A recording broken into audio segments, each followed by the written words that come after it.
So in fact, the theme of this year was really the question of how can we successfully scale bio-based innovation? I think the key success factors to bring a product to market are similar for startups or for corporates, but maybe the difference is how they deal with it. And what I mean is like what's important: product market fit, fast time to market, price competitiveness, and scalability of your technology. For example, in scalability of the technology, we see corporates often, they have done this before. So they have the experience and they utilize that in scaling up this new innovation.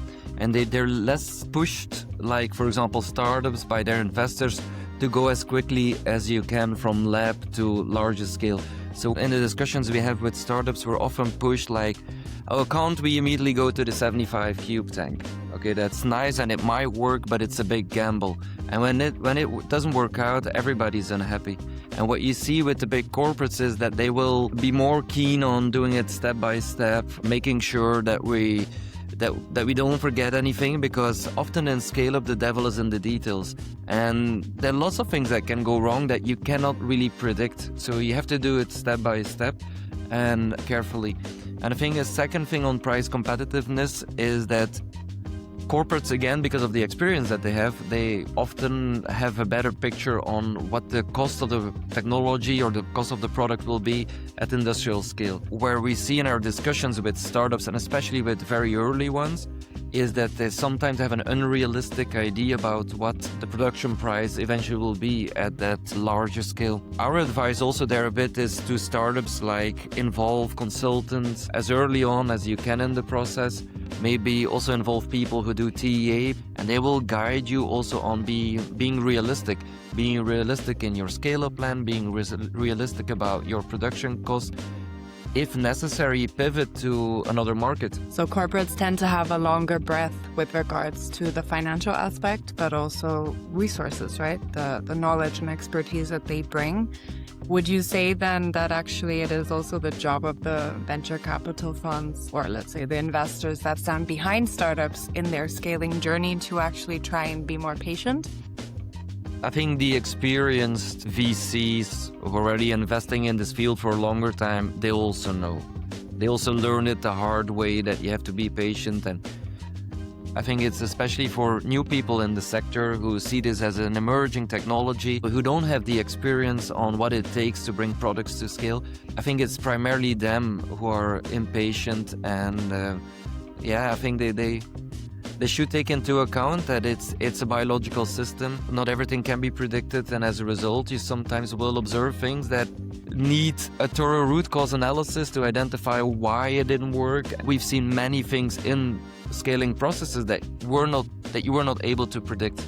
Yeah. You just had to face by doing it. Does it have to do more with, let's say, the biological nature of the microbes that you're dealing with, for example, or what are the factors that seem so unpredictable? Yeah, so the nature of the microorganism or the biology is one, of course, because you're cultivating a microorganism in a tiny fermenter at lab scale without applying pressure, having a perfectly mixed system. If you bring that to industrial scale, you'll have effects of pressure, shear, you'll have different zones in your fermenter with a higher pH or higher temperature or higher oxygen levels or lower.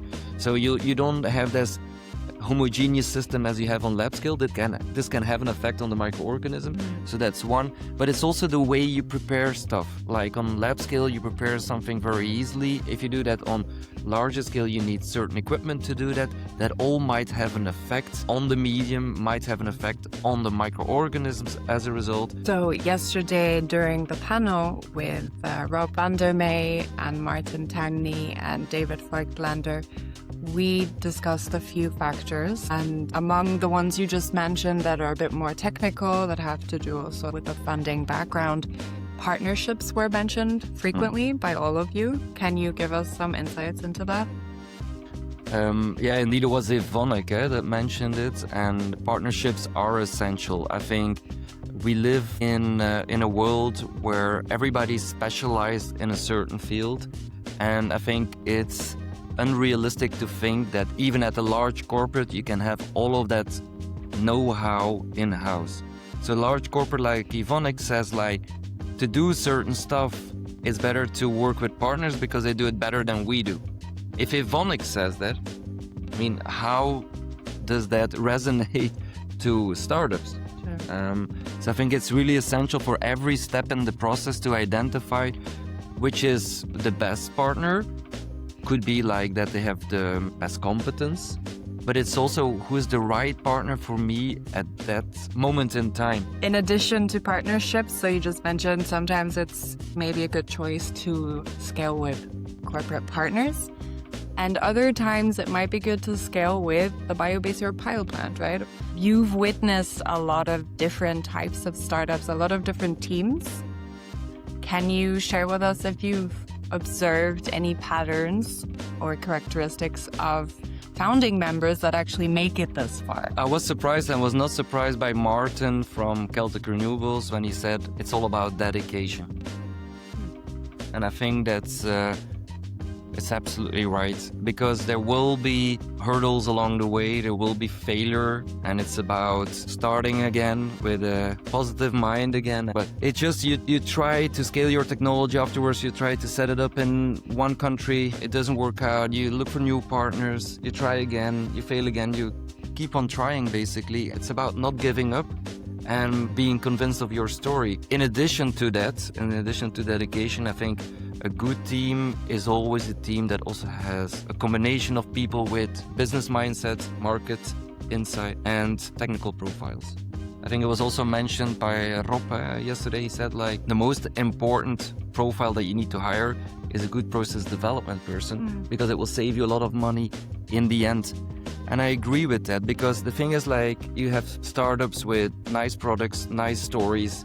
Then if you do due diligence and you go deeper into the technology, the masks might fall off. So it's, again, a combination of having that business market mindset with technical know-how, because it can also be the other way around. Right, so a nicely distributed founding team and ideally with some experience, right? Ideally, yes, but if you don't have that, there's always consultant, because of course, many startups originate from people who were passionate about something when they were working at university and they want to bring it to a company level. They can't have that experience, but they should be aware of the fact that there's a lot of experience and information that they're actually missing. So these days it's relatively easy to involve people with experience, with that background already in the sector. One more question regarding the scaling infrastructure in Europe. You, as a 𝗫𝗁𝗫𝘁 pilot plant, are one of the largest demo and pilot plants in Europe and actually the world. Can you give us an overview of the scaling infrastructure in Europe? Do we have enough to actually scale all of this bio-based innovation? I think Europe has historically been very strong in having the infrastructure for piloting and demonstration in the bioeconomy. We also have created, together with other partners, the platform Pilots for You by 𝗀𝗨𝗏, which gives an overview of all the infrastructure in Europe. And in the last 5 years, a lot of additional capacity has been built. Some of it is already online, some of it will come online in the coming months or years. And at the same time, we saw after the 2021 host, we saw a decrease in funding. So a decrease also in companies actually having money to scale up.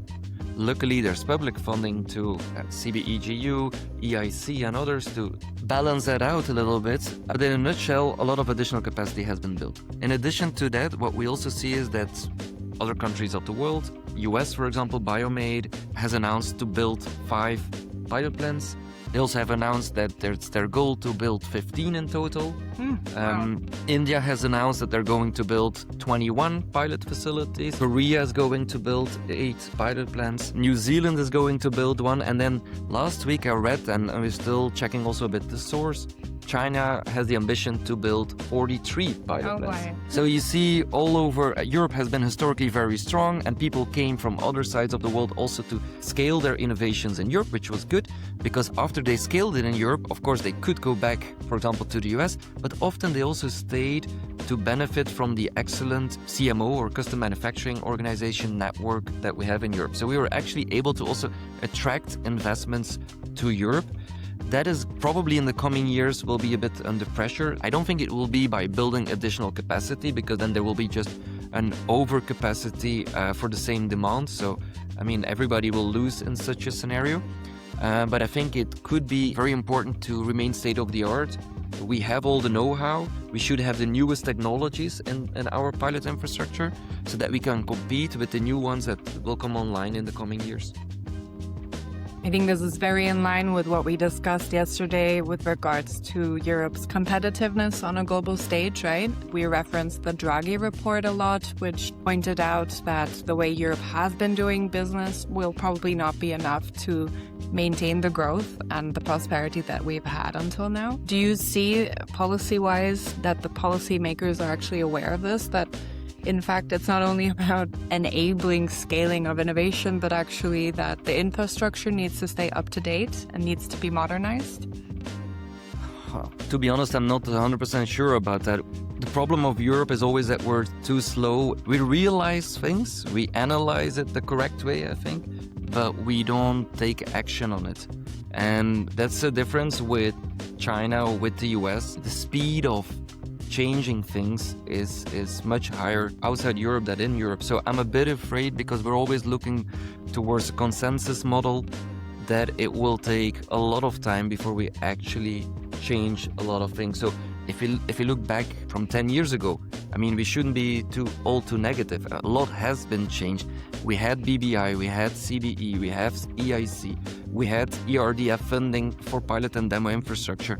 So it's not all bad, but I'm just saying it is slow, for sure.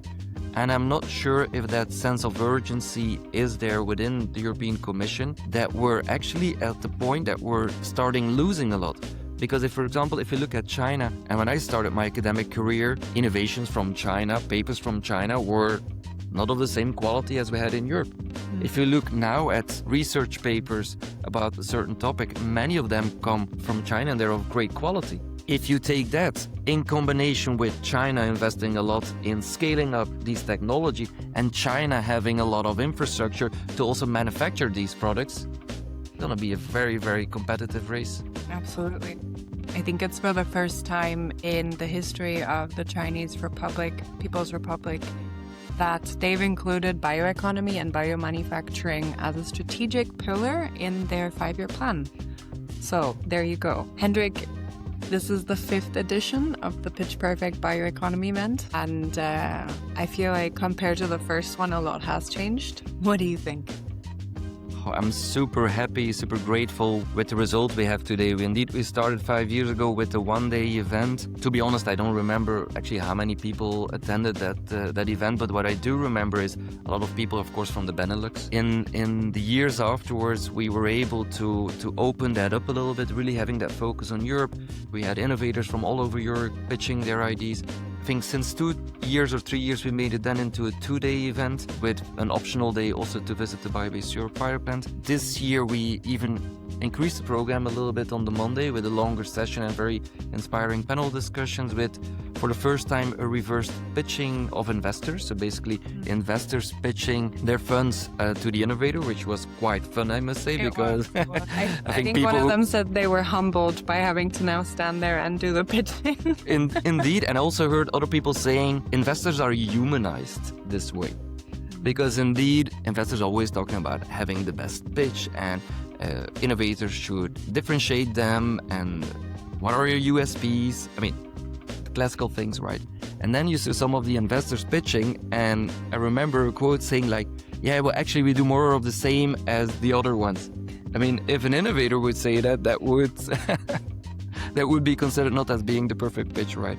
So we included that. Tomorrow we have the open day at the 𝗫𝗁𝘁 pilot plant. This year it's really a workshop on a couple of aspects that we think are important. Due diligence. Second, techno-economic assessment, because indeed, as I mentioned, a lot of people don't really have the best idea about what will be the eventual production price of my product when it's at scales. And thirdly, very important one, breaking the cost barrier in biomanufacturing.